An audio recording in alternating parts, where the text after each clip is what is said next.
सुबह जब मैं अखबार लेकर बैठा तो हिंदुस्तान की जो लीड स्टोरी है वो है आम आदमी पार्टी की दूसरी सूची। आम आदमी पार्टी की दूसरी सूची में दो नाम, एक मनीष सिसोदिया और एक राखी बिरला, इन दोनों पर बात करेंगे। आप देख रहे हैं बदलाव टीवी, हमारे साथ हैं कुल भास्कर और हमारे साथ हैं सरवानी। इस पूरी सूची में जो भास्कर, मैं आपको बताना चाहता हूं कि पटपड़गंज सीट, जिस सीट पे मनीष सिसोदिया लगातार 3 बार से जीत रहे थे, वहां से अवध ओझा को पार्टी ने टिकट दिया। आप क्या मानते हैं, ये फैसला क्या करेगा? अवध ओझा का दिल्ली से कितना लेना देना है और आईएएस के बच्चों को पढ़ाने वालों के लिए कितनी सिंपैथी या कितना वोट उनको मिलेगा, ये समझ पाना थोड़ा मुश्किल है। लेकिन सिसोदिया जी का कल एक बयान आया था, उन्होंने कहा कि अवध ओझा जी के शिक्षा के प्रति समर्पण को देखते हुए मैंने अपनी सीट खाली की। अब जिस सीट से 2020 में सिसोदिया 2% वोट मार्जिन से जीते हों, उस सीट को खाली करना पड़ा या अपने मन से खाली किया, ये तय अभी बड़ा मुश्किल है। हाँ। सरवानी, आप ये बताइए कि दिल्ली की इस बार की लड़ाई बीजेपी के लिए क्या मुश्किलें पैदा होने वाली हैं? आप क्या सोच रही हैं? क्योंकि टफ फाइट है। भाई, महिलाएं ही बीजेपी का कोर वोटर है, तो आपको क्या लग रहा है कि महिलाओं का जो ये बस फ्री है, बिजली पानी को लेकर जो स्कीम्स है, हेल्थ स्कीम्स है, इसको लेकर क्या कुछ प्लान करना पड़ेगा बीजेपी को? बीजेपी का संघर्ष थोड़ा सा ज्यादा हो जाएगा, क्योंकि जो फायदे मिल रहे हैं ना महिलाओं को, और आधी आबादी का वोट है, तो वो केजरीवाल वो स्पेस नहीं दे रहे, तो स्पेस बनाना पड़ेगा। संगठन के लेवल पे बहुत मेहनत करनी पड़ेगी। और मनीष सिसोदिया चूंकि शिक्षा मंत्री भी रहे हैं, तो मनीष सिसोदिया क्या सीट बदलने का उनको फायदा होगा या नुकसान होगा? फायदा बहुत ज्यादा नहीं होगा, मुझे लग रहा है नुकसान हो सकता है। नुकसान हो सकता है। देखिए, जो सरवानी कह रही हैं उस बात को समझने के लिए हम एक बार डाटा देखना चाहते हैं कुल भास्कर। 2 चीजें हैं। एक तो पटपड़गंज असेंबली सीट का हम डाटा अगर देखें तो बदलाव के दर्शकों के लिए मैं समझाना चाहता हूं कि 1993 जो है वो इलेक्शन पहला हुआ, भारतीय जनता पार्टी ने पटपड़गंज सीट से जीत हासिल की। 98 और 2003 अमरीश सिंह गौतम भारतीय कांग्रेस से वो जीतते हैं यहां इस सीट पे। 2008 में अनिल चौधरी को ये सीट मिलती है कांग्रेस से। प्रदेश अध्यक्ष भी रहे। हाँ, युवा है, राहुल गांधी के करीबी हैं। अब जो है 2013, 15 और 2020, ये 3 चुनाव लगातार मनीष सिसोदिया जीत रहे थे पटपड़गंज से।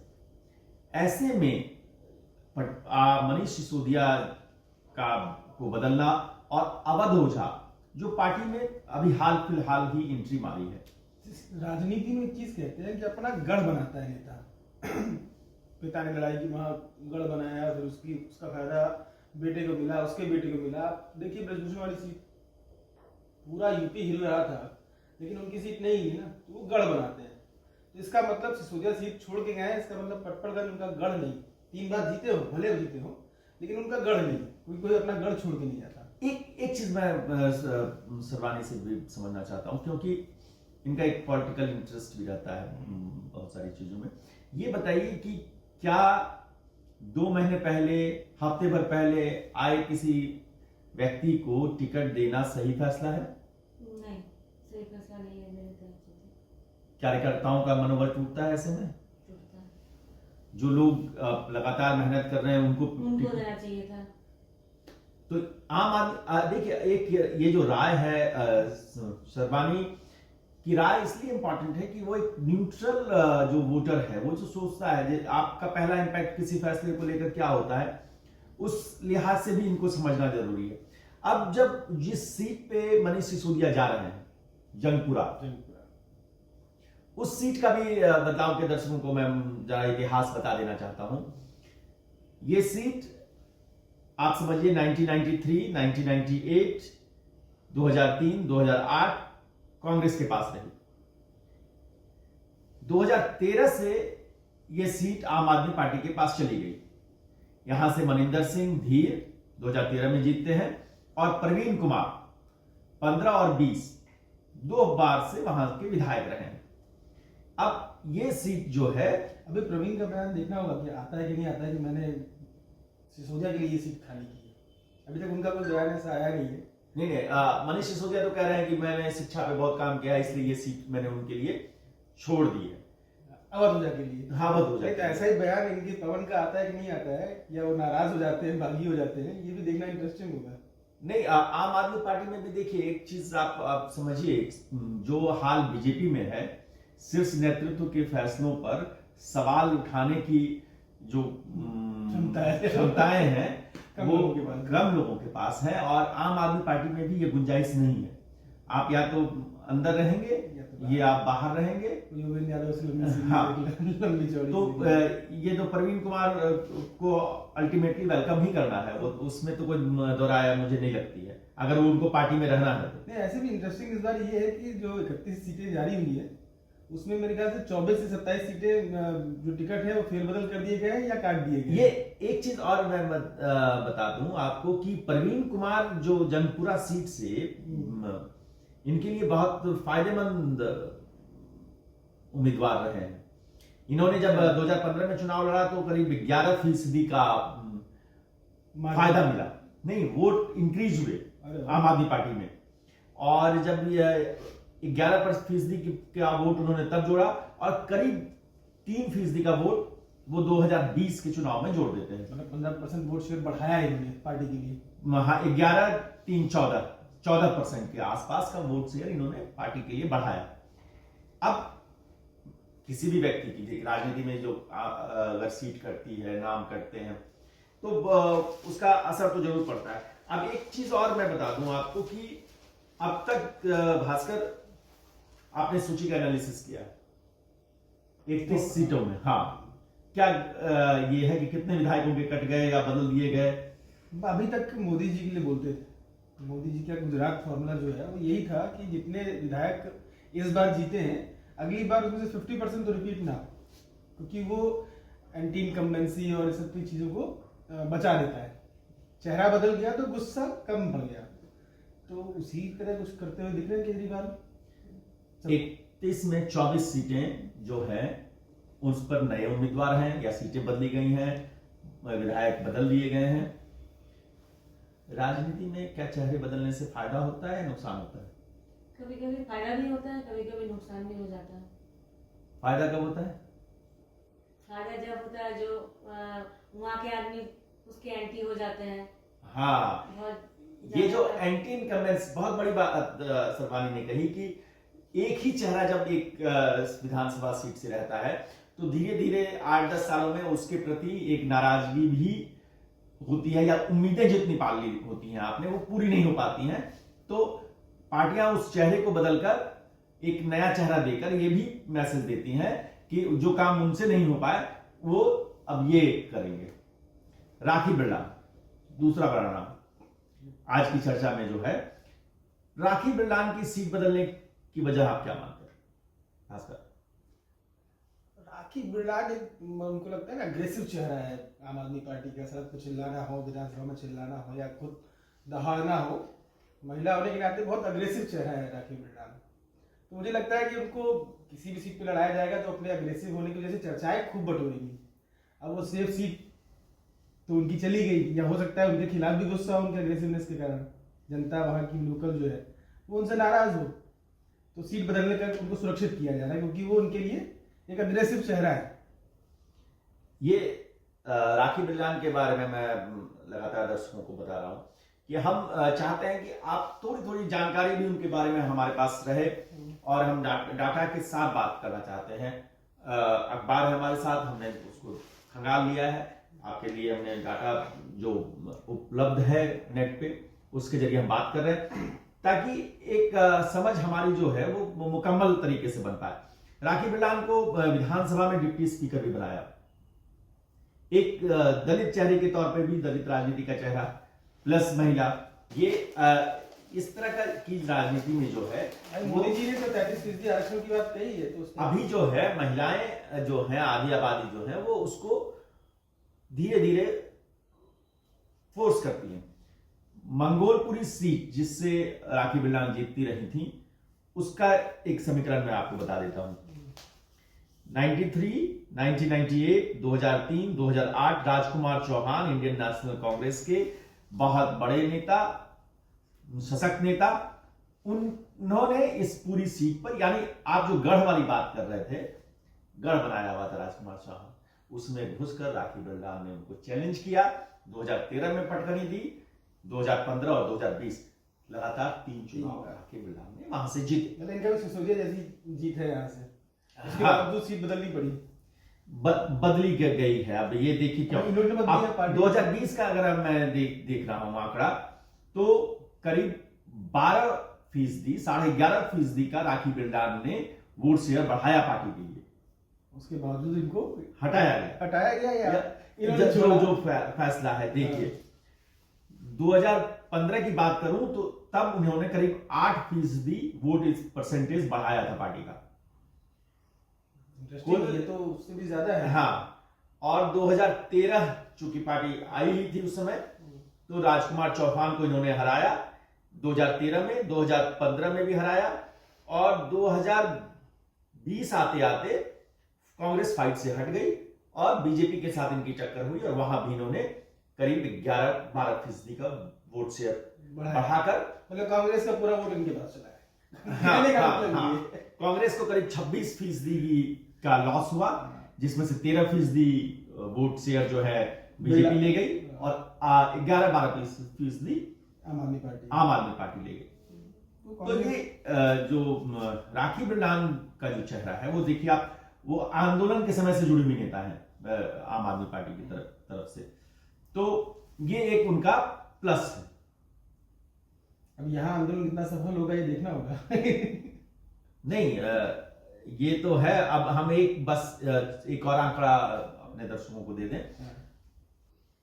इससे पहले आपसे मैं एक चीज और कहूंगा कि अरविंद केजरीवाल ये जो सीटों का अदल बदल कर रहे हैं, ये जो इतने लंबी संख्या में, करीब आपने आंकड़ा दिखाया था कि करीब 90% सीटों पर नए चेहरे, जिसमें से कुछ पार्षद हैं, कुछ नए चेहरे हैं, कुछ दूसरी पार्टियों से आए हुए नेता हैं, तो जो दल बदलुओं को जो टिकट मिलता है, क्या ये परंपरा बदलनी चाहिए? कैसे बदलेंगे? राजनीति है, यहाँ से वहां से यहाँ चलता रहता है। वो उनके अपने विचार फिक्स नहीं है, उनको सत्ता का सुख चाहिए, तो वो उसके लिए कोशिश करते हैं। जैसे अवध ओझा की बात कीजिए, तो समाजवादी पार्टी, कांग्रेस और फिर आम आदमी पार्टी 3 दिन पहले आप पार्टी ज्वाइन करते हैं, आपको टिकट मिल जाता है। तो ये सारे समीकरण जीत हार और बहुत सारी चीजों से मिलकर बन रहे हैं। दल बदलने वाले नेताओं को क्या टिकट देना चाहिए? कोई बीजेपी से कांग्रेस में आ जाए तो क्या कांग्रेस को उसको टिकट देना चाहिए? तो अच्छा चेहरा होने से टिकट अपने आप ही खुद मिल जाता है। अच्छा चेहरा होने से टिकट मिल जाता है। पार्टी कार्यकर्ताओं पर इसका बहुत गंदा असर पड़ता है। बस एक जो मान लीजिए जैसे पटवर्धन सीट पे है, सिसोदिया के साथ लोग बहुत लंबे समय से जुड़े होंगे। हाँ, जो काम कर रहे हैं वो लोग को दुख तो होता ही है। उनको नहीं, उसमें उनको लगता है कि मेरा नंबर आना चाहिए, लेकिन उनका नंबर नहीं आता है। आप चुनाव लड़ेंगे? लड़ूंगी बीजेपी से।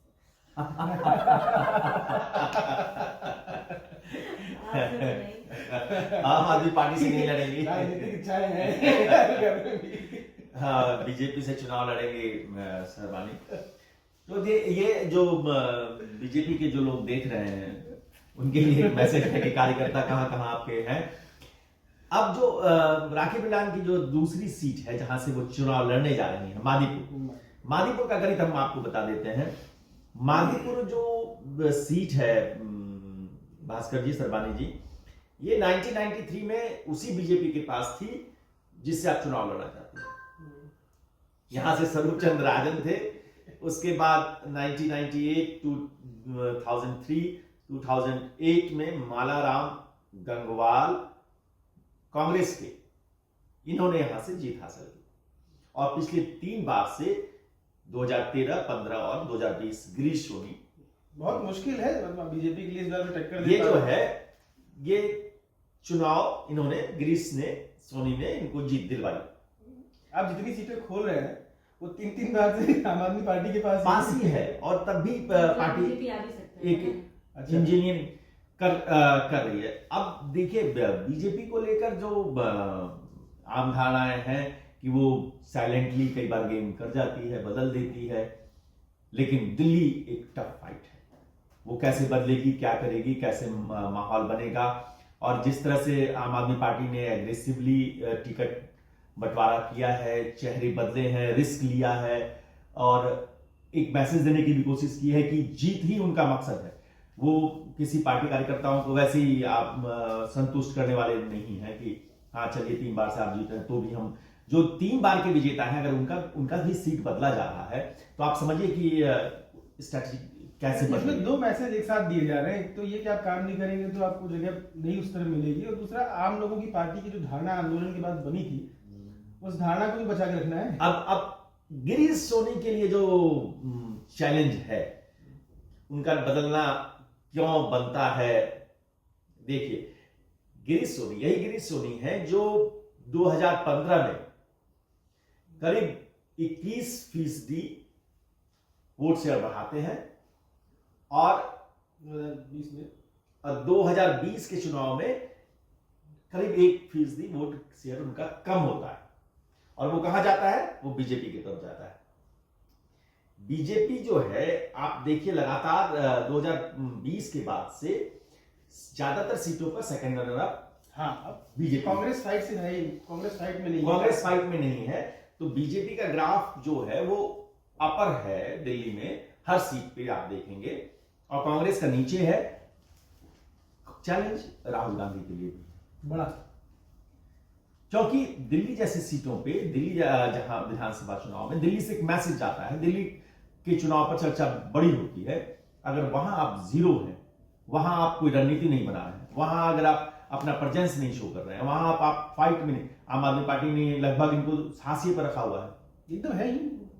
शीला दीक्षित के बाद मुझे लगता नहीं कि कोई भी कांग्रेस का, उनके खुद ही कार्यकर्ता यहाँ वहां, कल वहां, परसों वहां घूम रहे, तो फाइट में कांग्रेस इस बार भी नजर नहीं आ रही। तो ये जो बात आप कर रहे हैं, दिल्ली के चुनाव देखिए वह बेहद दिलचस्प होने वाले हैं, और जैसे जैसे दिल्ली में सर्दी बढ़ रही है इसके उलट से सियासी तापमान बढ़ रहा है। रैलियां, नेताओं ठंडी में, इस शीतलहर में जो आने वाले दिन हैं, नेताओं की गर्मी बढ़ेगी, नेताओं की गर्मी बढ़ेगी और नेताओं का चैलेंज होगा। और अच्छी बात यह है कि मौसम जो तपती गर्मी की बजाय ठंड में चुनाव प्रचार थोड़ा सा आसान हो जाता है कि चाय की चुस्कियों के साथ आप बात कर सकते हैं, आप जा सकते हैं, लंबी आपको उस तरह से परेशानी नहीं होती है। दिल्ली की हर सीट पर इसी तरह से चर्चा जारी रहेगी। हम फिर आएंगे आपके पास हर सुबह की तरह और आपको बताएंगे कि राजनीति कैसे बदल रही है, राजनीति में एक सरबानी जैसी महिला क्या सोचती है, घर में तमाम काम के बीच जो कुछ उनके कान में जाता है उससे उनकी क्या ओपिनियन बनती है। तो ये और भास्कर जैसे एक सधे हुए पत्रकार जो लगातार अलग अलग मीडिया हाउसेस में काम करने के बाद अब अपनी एक अलग पहचान के साथ एक नई शुरुआत कर रहे हैं, तो उनकी नजर में चुनाव कहां जा रहा है। आप देखते रहिए बदलाव टीवी। हम फिर कल सुबह एक और खबर के साथ आपसे मुखातिब होंगे। धन्यवाद।